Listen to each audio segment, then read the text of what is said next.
Hello everybody, it's Jenny from Inky Paws Art and welcome to another Scrapbook Process video. Today I'm going to take you through my interpretation of this particular challenge, which was to use basically straight lines and columns.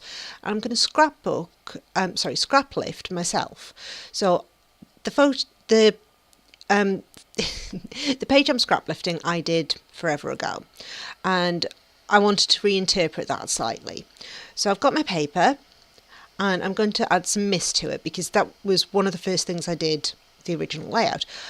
This particular mist is by October afternoon, so it's no longer available, and instead of actually spraying with mist, I just put droplets on it. And then went on to sew my grid. So I had an idea of where my photos were going to go.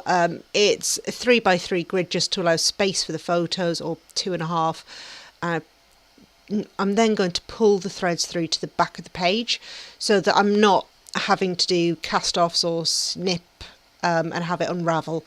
And I use tweezers for that, and just cut off the long tails at the back, and then I'll add washi tape over the back just to secure everything in place. It means that it doesn't unravel and I don't have to in 5 years time come back and restitch anything or have photos that just don't work. So I've had a play around with the photos, and after a while I decided I didn't like having the grid in the bottom left hand corner, so I wound up switching it up. This is obviously after trying different colours and different ideas and different papers. So as you can see here, I've taken 6 of the squares of paper. I'm just going to add my photos to the top line of that, and then I'm going to build my embellishments and my page underneath. So that's all I'm doing with the papers, is just those 2x2 squares and getting them stuck down. Now I'm going to add some embellishments, and you'll see through most of my videos I do this by trial and error. I audition things and see whether I like them or not.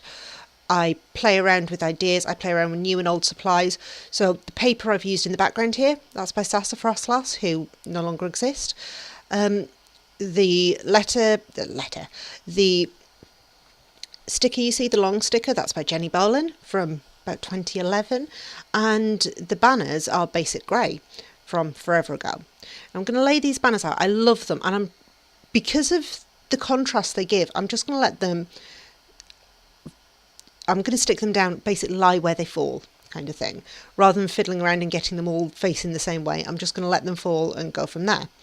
So I decided that I was going to have that bottom 3 as a focal point, those bottom 3 squares as a focal point. I was going to play around a bit more with them.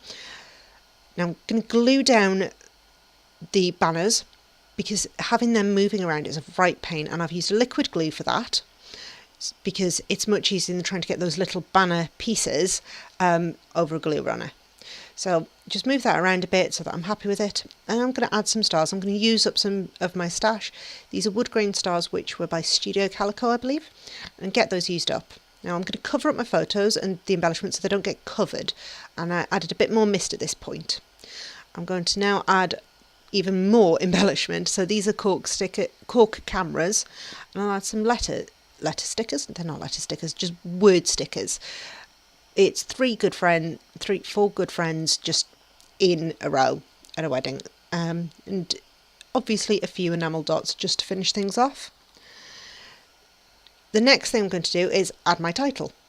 Now for that I auditioned the colours I like, the ideas I like, and I settled on this grey font from Sassafras and the metallic, sort of almost coppery finished thickers, which are actually from Hobbycraft, would you believe?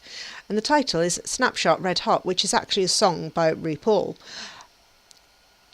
Yeah, why not? That was the title I decided on. So once I've glued that down, because the adhesive was rubbish, I decided that was the layout finished. And that is how I interpreted that particular challenge. It was a lot of fun, and hopefully it inspired you to use a grid or have a big cluster of embellishments and use up some old stash. I'd love to see your comments below. Like the video if you enjoyed it, and subscribe, and I will see you next time. Take care and let me know how you get on. Thanks for watching. Bye!